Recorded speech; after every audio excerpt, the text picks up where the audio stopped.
Hi, my name is Carrie Wilson from Kindful, and today we're going to be talking about how you can have your best 24-hour giving day. With me is Jared DeLong.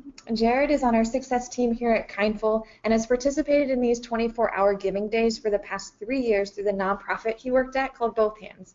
He's going to talk about how he was able to, in 1 year, increase 24-hour giving day revenue by over 538%. So thanks for chatting with me today, Jared. Hi. Yeah. Thanks so much for having me.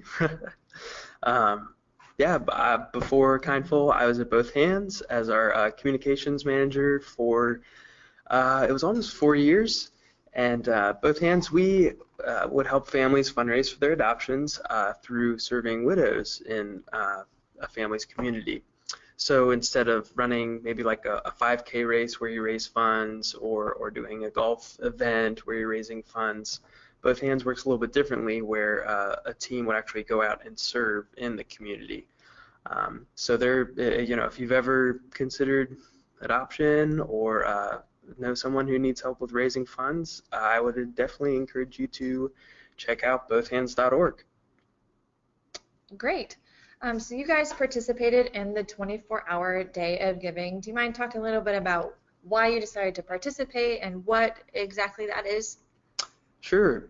So Both Hands is here in Nashville, so we participated in Nashville's 24-hour event, it's called the Big Payback, and this coming year on May 3rd will be I believe it's the 4th year that they've had it, and it was a blast. Like when I was at Both Hands, every year we did it. It was so exciting, and you just kind of look forward to it because there's really not a lot of events from a fundraising perspective that are in 24 hours where you're actually competing against other nonprofits in the same city, and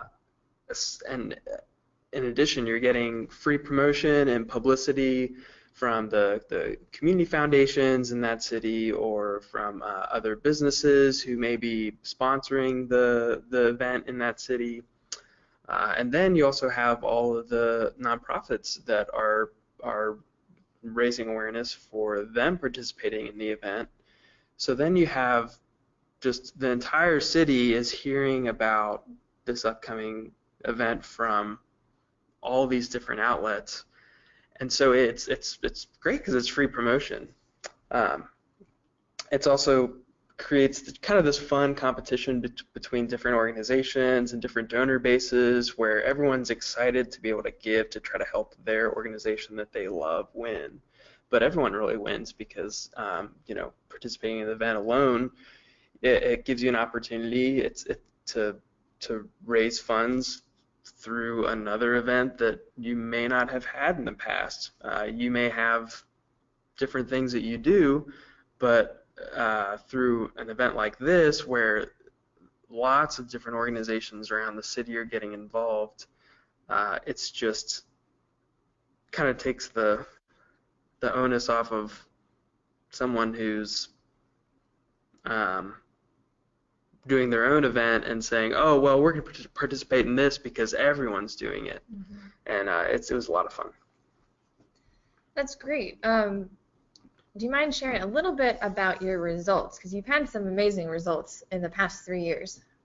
Yeah. So the first year was a blast. We really didn't expect much, I guess. It was the first year that we were doing it.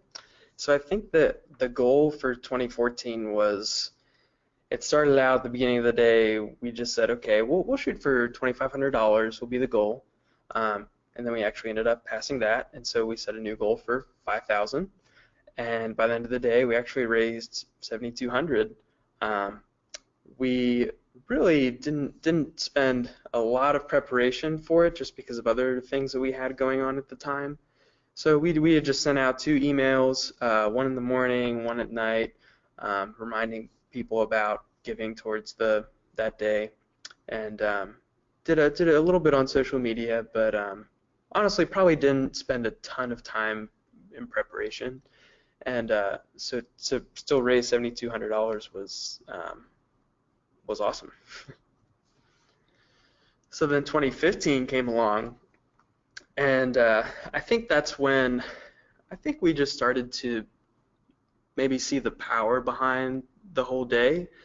As you know, you may know some of the 24-hour giving days, they have prizes that will be awarded for kind of achieving just different goals throughout the day. And so we took a little bit more of a targeted approach and ended up raising 46,000 total, and which was a pretty significant increase from the previous year. But the amount of how many donors we had participating, it was just incredible. How many people showed up, and yeah, we ended up getting on the leaderboard in second place overall, and we got to start relationships with new donors, 25%, who we had never heard of both hands before, or maybe they kind of had, but they never considered giving until the big payback happened. So,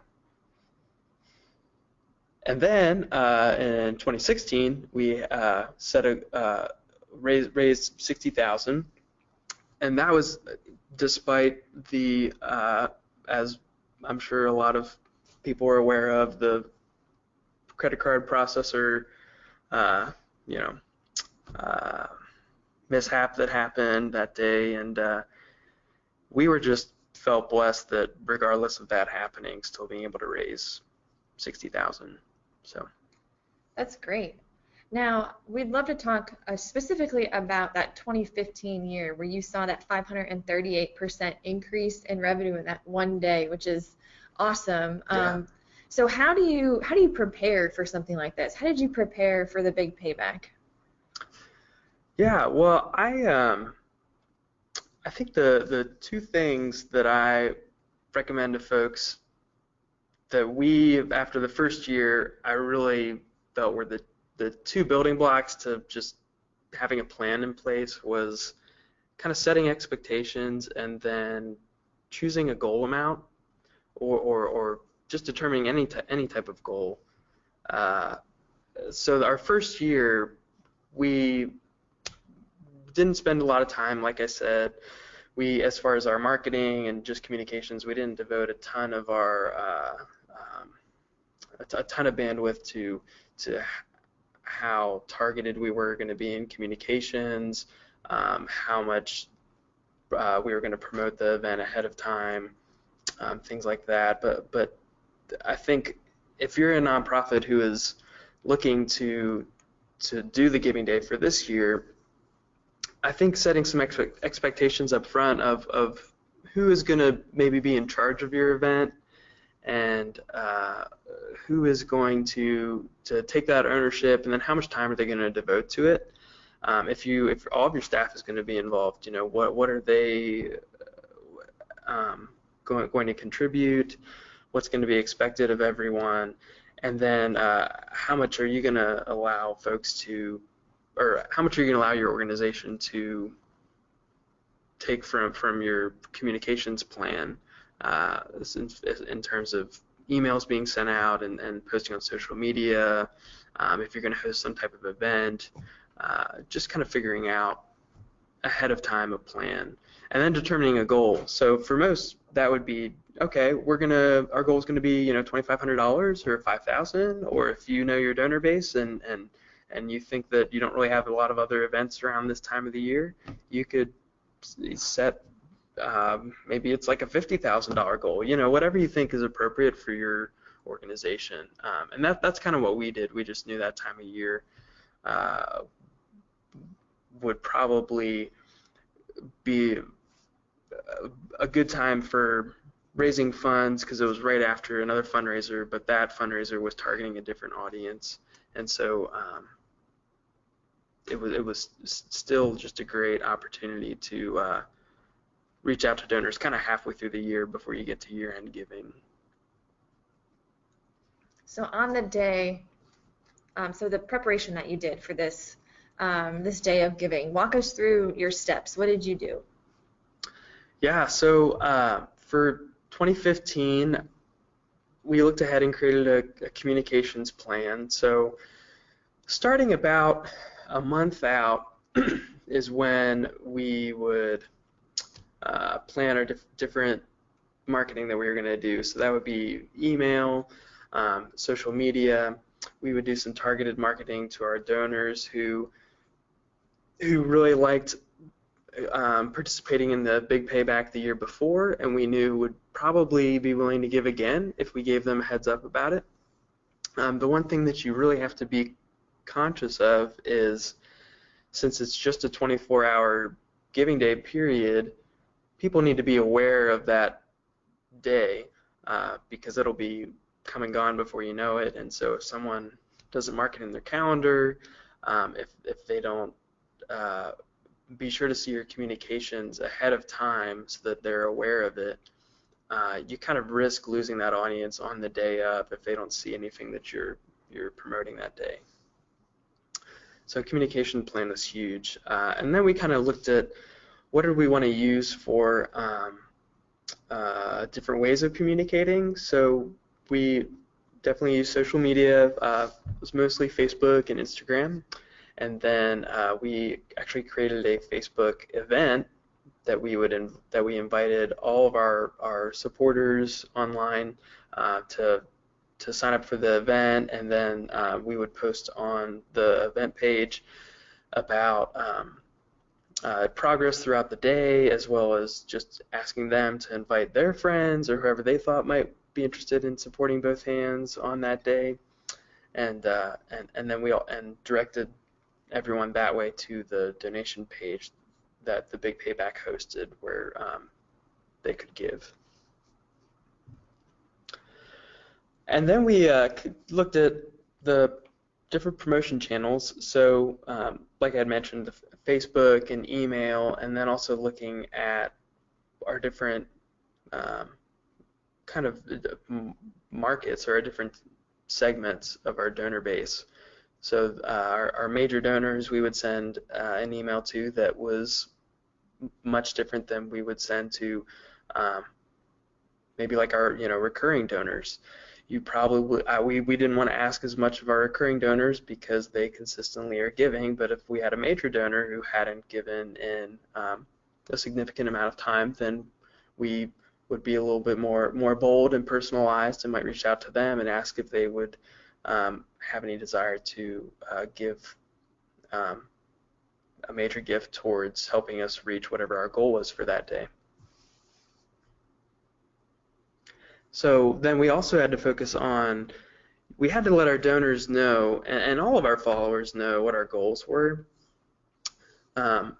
If you don't inform your donor base about what you're hoping to achieve, they're not gonna know how to support you. So if you don't put the need out there in front of your donors so that they can rise to the occasion, then you're not going to reach your goals. And so we would always be telling everyone in every communication what our goal was for the day so that they knew exactly where we were when the day came, and then they were able to kind of step up to the plate, where we started to see some folks who gave way above what we'd ever seen them give before, because they knew what our goal was, and then they saw the potential that we could win the whole thing. So that was really encouraging.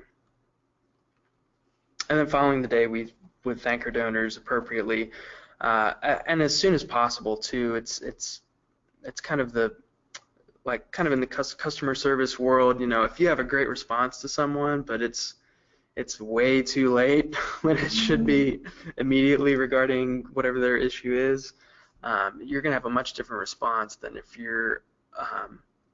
you are responding to your donor base or your customer base, whoever, as quickly as possible. So you talked about promotion being really important and something that you did to prepare. How exactly did you promote the event to your donors? Sure. So for our donors who had given, like I mentioned in the previous year, we communicated with them way in advance because feedback from the previous year was that they loved the big payback. They just kind of had a blast giving to it and then watching us throughout the day to see how we were doing competing against other nonprofits. Because if you reach a certain level, you can get onto, I believe that most giving days will have kind of a leaderboard where you can see the top nonprofits in either like a small or a large organization category. And we wanted to let our donors know, hey, we're doing it again. We'd love for you to be a part of it. And everyone was very enthusiastic. We had it was over 80% of donors who had given the previous year ended up giving again. It was tremendously high compared to other campaigns that we had done. And so we obviously, we would let them know of our goals up front. We created the Facebook event, and then we sent some mass emails to our entire database, just letting them know of the big payback coming up. We started to include it in monthly communications, and then weekly communications via email, and on social media. We would just post about it coming up and ask people to mark their calendars. Then we started to encourage people to invite others to participate in the event through joining that Facebook event. And then about a week before, we also sent a video out that we had made where we really just had some fun with it, but it was our executive director just kind of making a funny video, because that's very personal to anyone who knew both hands. The founder is a very humorous and just a fun guy, and that is what we saw really started to excite people, and our biggest fans really got on board. So you just really have to figure out how to kind of build that team of people that are going to start to invite all of their other friends, are going to share your videos or share whatever content that you're creating, and really just help spread the word about giving towards this event. So yeah, and then once you have the event created, making sure that you're inviting everyone, either whether it's through Facebook or via email. Even if you have a lot of donors who maybe they prefer physical mail, you could always just print out flyers of some kind and send those to whoever you think may want to be involved in your event, but maybe doesn't have an email that they check regularly, or even you could do phone calls too. Just making sure that people are aware of it ahead of time, because you never want to end up in a situation where after the 24-hour event they're notifying you saying, hey, I wish I had known about this, why didn't you let us know? We would have been happy to give. Mm-hmm. We just didn't want that to happen. So, and then finally, a huge key to how we were able to really target our donors was through segmentation. So as I had mentioned to you, we would target one group, like our major donors, who hadn't given in a certain amount of time, maybe a few months, or even if it could have almost been a year. Those are the donors that we actually reached out to, and then we asked if they would be willing to do some type of match or kind of like incentive the day of. Hey, if we reach $10,000, would you be willing to give us maybe 5 or maybe 10 or something like that? And that's how we were able to get a significant amount of commitments ahead of time from major donors, because we segmented out. And obviously we use Kindful to do it, and then we were also able to reach out to our donors who had just given, but do it in a nicer way, where it's not, you don't want to polarize your donors, and you don't want to make them feel like, I just gave to you and now you're asking me to give again. So there's some donors who we would segment out who we didn't really send anything to. In fact, we would send a message either via email, or if they were to text us or call us or something, and we would just say that, hey, if you want to support our event, that's great, but we also know that you just gave to our other event.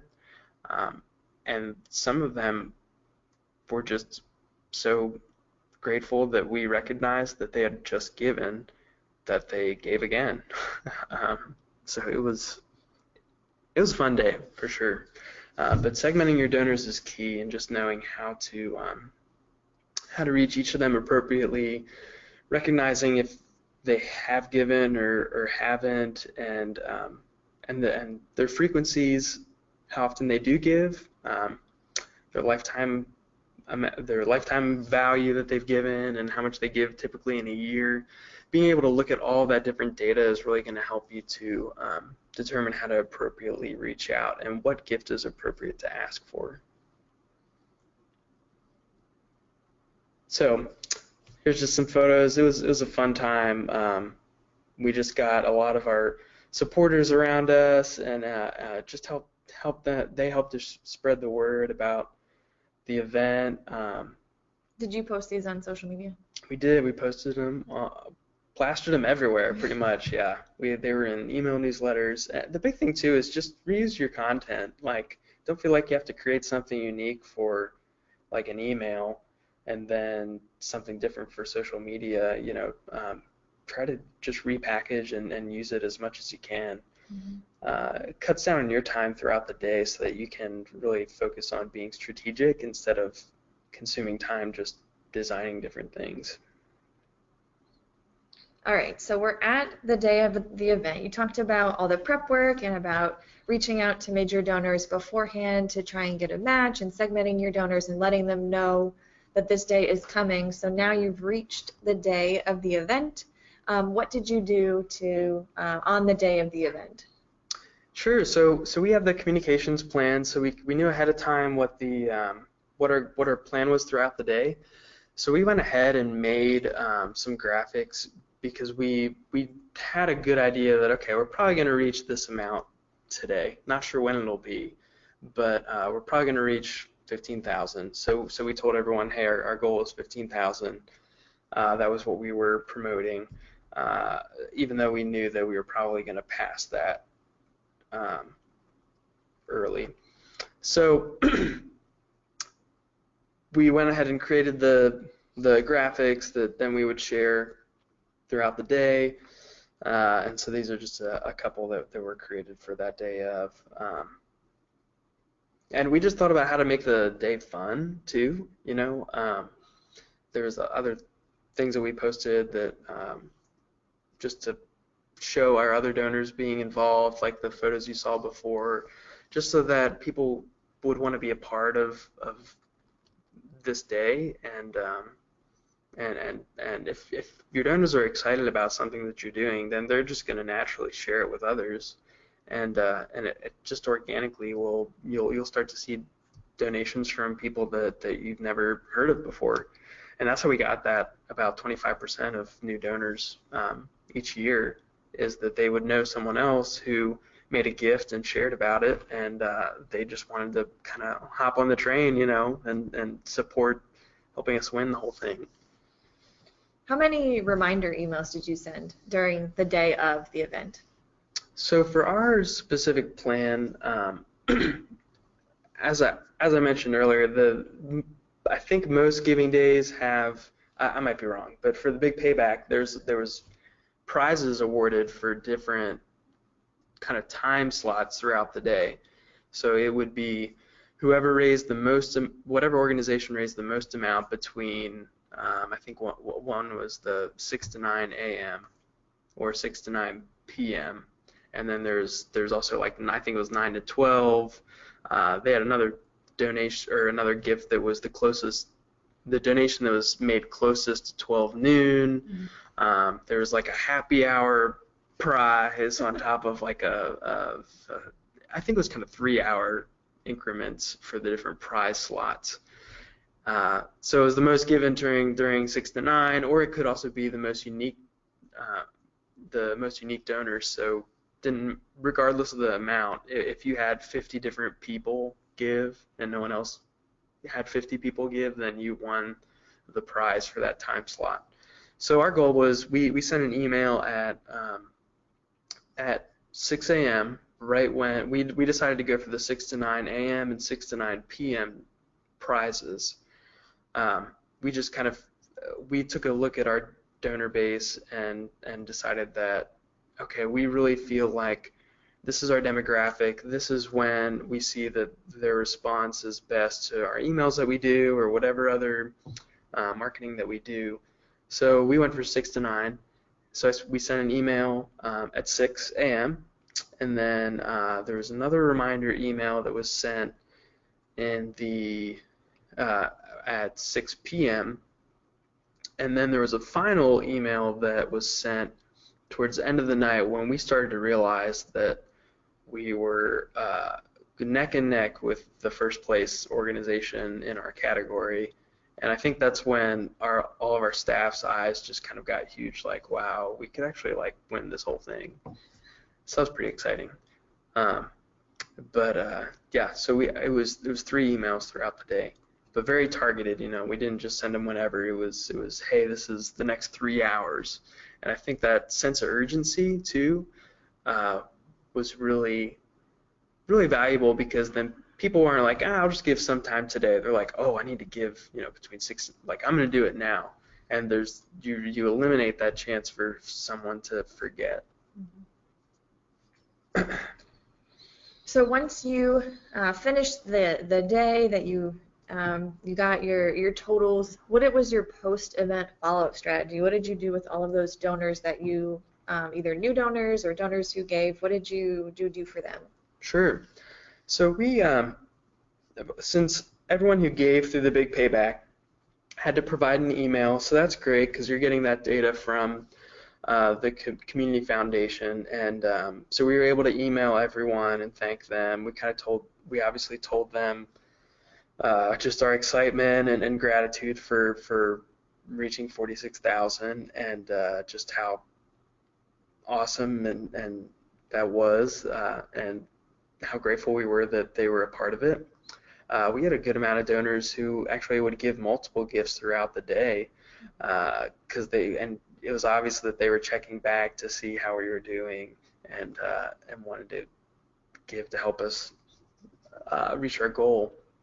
And then we actually, for our donors who, actually I think this year we did it for everyone, we actually sent just a little personalized photo thanking them for just being a part of their big day. And we've seen other organizations who will send different ways of personalizing to their donors and just making sure that they know that they're valued specifically and they're just not part of some email group or something like that that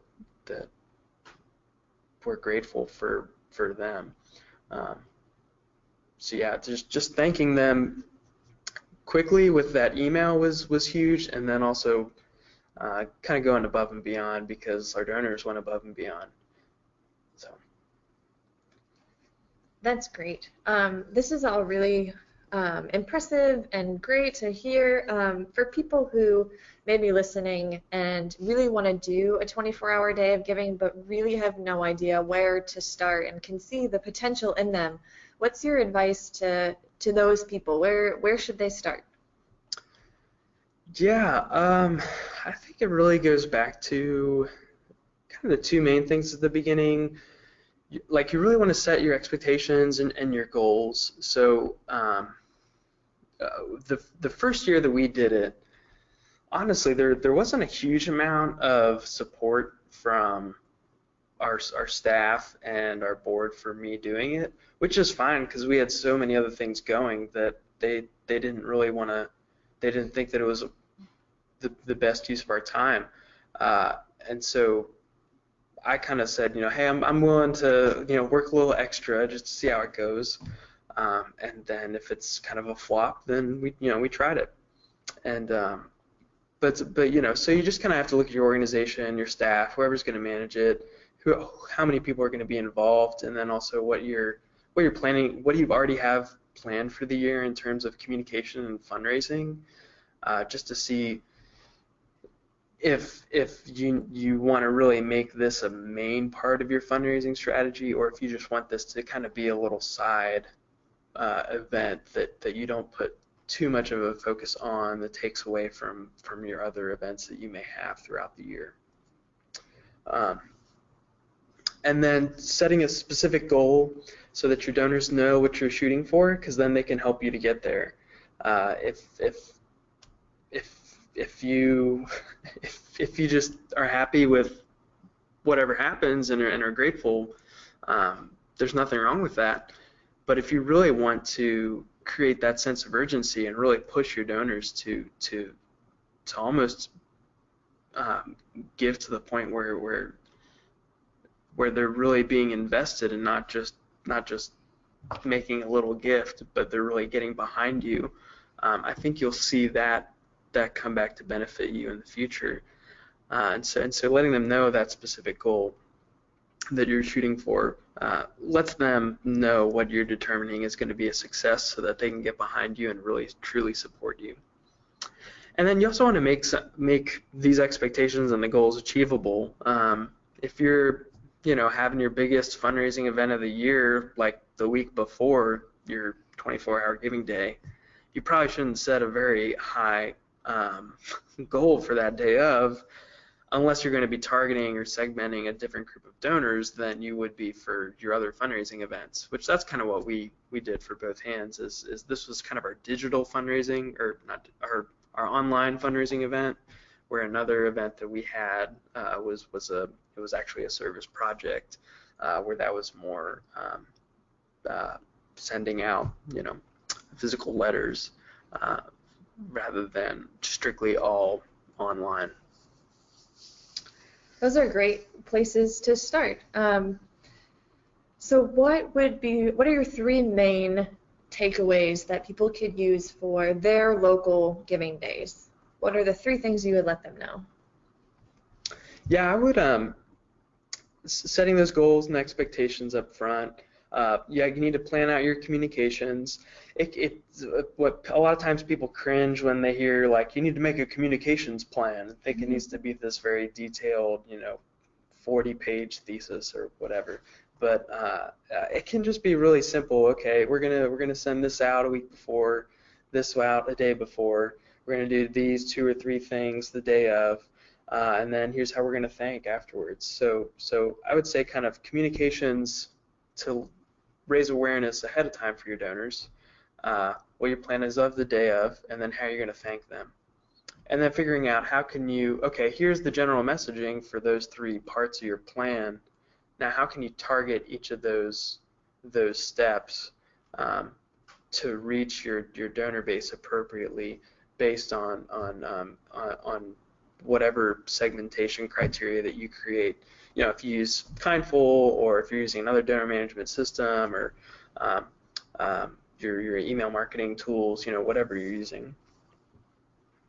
And then finally, I would also say have fun. Just like make sure your staff's having fun, because your donors are going to have fun. And yeah, like I said, we did some videos this year that we almost won, and it was just had a blast. It was a good time. That's great. Well, Jared, thanks so much for being here. This has been really informative, and for everyone who is going to be doing or participating in a 24-hour giving day, we hope that these tips were extremely valuable and helpful to you. Sure. Yeah. Well, I would just say that get involved. If you're not sure how much that your organization can actually put towards the day of, just give it a shot. Maybe have your staff just devote a little bit of time to it and see how it works out for you, because we were just amazed at now it's kind of a key fundraising event for Both Hands every year. That's great. Thank you. Thank you.